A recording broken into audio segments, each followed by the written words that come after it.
All right, Bowling Nation, Fro Nation, MOTIV Nation. I'm back again. It's the Fro with the MOTIV balls coming at you one more time.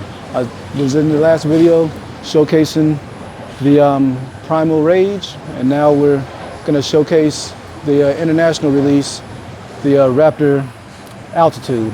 Again, the Raptor Altitude is a pearl symmetric, and I got it drilled 40 by 4.5 by 20 for those that needed to know the numbers. And if you don't have a book, get you a book. The Nexus Bowling Journal. I like it to keep track of my stuff. I just got mine, and I'm starting my list right now, my bowling balls, so I can keep track of what I got, what I'm going to throw, what I'm going to switch to when I need to make a ball change. It's a great tool to have in your bag. As well as I'm saying, here we go.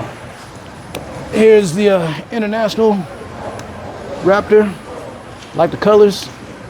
Haven't thrown it yet. We're gonna see what it does. Again, this is supposed to be another skid flippy ball.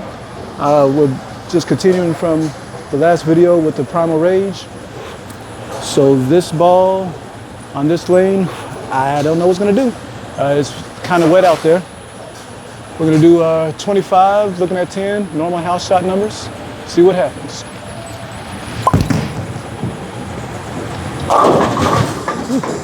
That's a little bit more roundy than the Rage. I did see it want to pick up, but again, with the higher volume of oil, it just couldn't really quite stand up to turn the corner. So the ball laid off, which isn't a bad thing.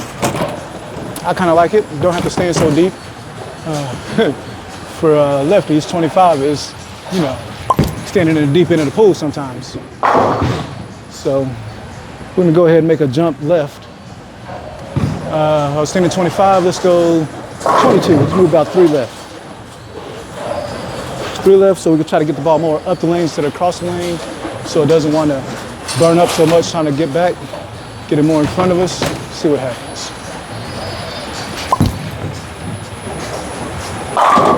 Oh wow, oh wow.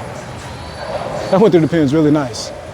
I was kind of worried because it did get pretty far down the lane, but again, I think that's a combination of how wet these lanes are right now. For those that didn't watch the last video, this was the burn pair for them all the lanes for makeup leg next to me. So I can tell you it is playing a lot slicker than their house shot.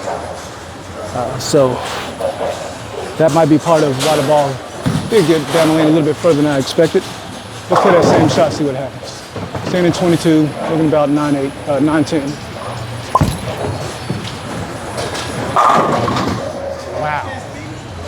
That definitely comes off the spot really, really well. Really well. But based off of the length it's given me, I'm not too sure how far right I can stand, because the more right I get, the more oil I'm going to get into, the more push I'm going to create, especially with this pearl cover stock. So let's just creep a little bit. Let's go 20, you know what? Yeah, let's go 23, but I'm gonna open my angles closest to the ditch, see if there's any friction out by the ditch. I'm not sure, because again, I just got here. So let's get the ball out to about 7.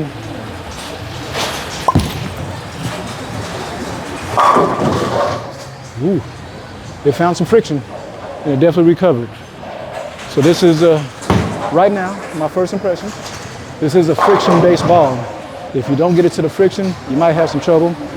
So I can see this on, as of right now, a little bit of a breakdown here, because it's so clean in the fronts. You don't have to worry about the murkiness in the heads or the mids to be able to get the ball down the lane. And as long as you can find that dry spot, you can just throw it to the dry spot. That's what I see right now. Try that same shot again.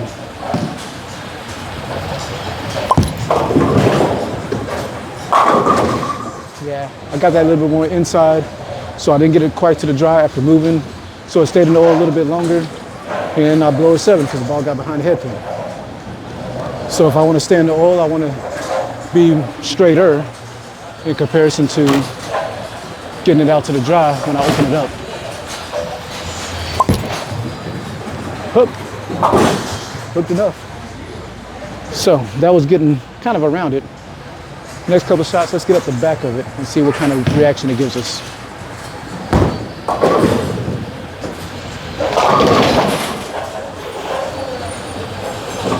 I believe the ball should stand up a little bit earlier. So we're gonna play that same shot where I got it in and see if that gets the ball to pick up enough to carry the corner.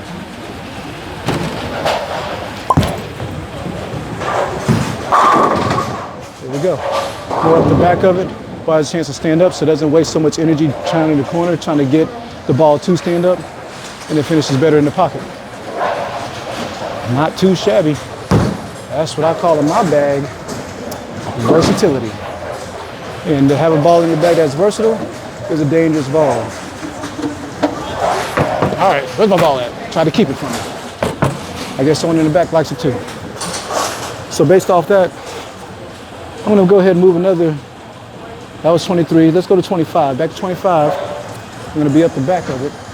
I'm gonna drop my speed just a little bit to make sure it has a chance to turn the corner.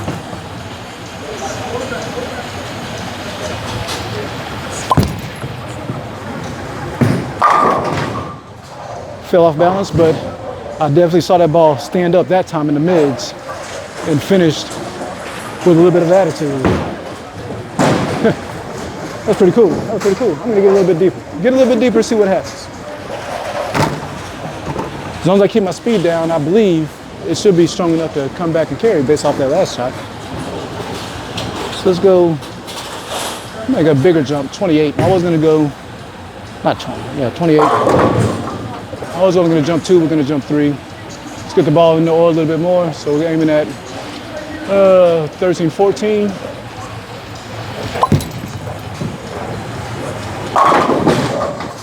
Wow. Wow. Maybe I need to drop my speed. Everyone says I'm losing revs. Gotta have that rev to speed ratio to work pretty good for you to get good carry. Every time I drop my speed, I strike. Someone hold the back of my shirt to keep me from walking so fast, keep my speed down. So that was 28. Let's go 30. Let's go to 30. Let's go 30. Looking at 14, 15. Got it wide. Got it wide, but it got to the dry. It saw the dry and recovered. That's what we call area. That's a dangerous thing to have as a bowler. That's a dangerous thing to have. And the funny thing is, I'm not really hitting the ball. I'm just letting it come off my hand, let the ball do the work. This is all ball. Isn't that what Matumbo used to say when he swatted people? That's all ball.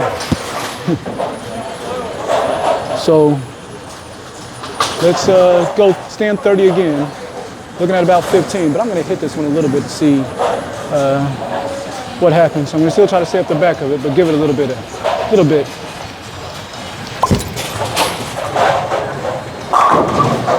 Yep.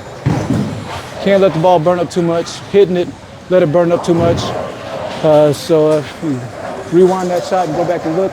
When the ball hit the pins, the ball kind of deflected a little bit too much. It's something that the ball burned up a little bit. So my mama told me a long time ago, the hardest thing to do is do nothing to the ball. You get a ball that's supposed to hook, why are you trying to make it hook? Just roll it off your hand. Just roll it off your hand. Okay. So on this last shot, we're in the 10th frame field shot. I'm gonna go back to the primal on this last shot because on the primal I did not try to drop my speed at all whatsoever. So I'm gonna do the same thing, dropping the speed to see what the primal would have done if I would have dropped my speed.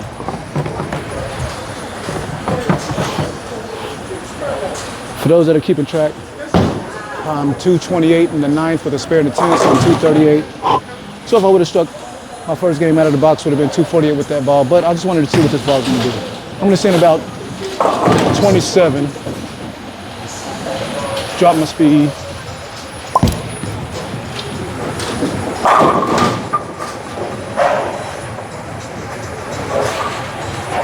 Okay, I'm throwing the ball slow for the rest of my life. But there you go. That was a quick review on my 2 new collections. 247 with the field shot with the primal instead of finishing it with the Raptor.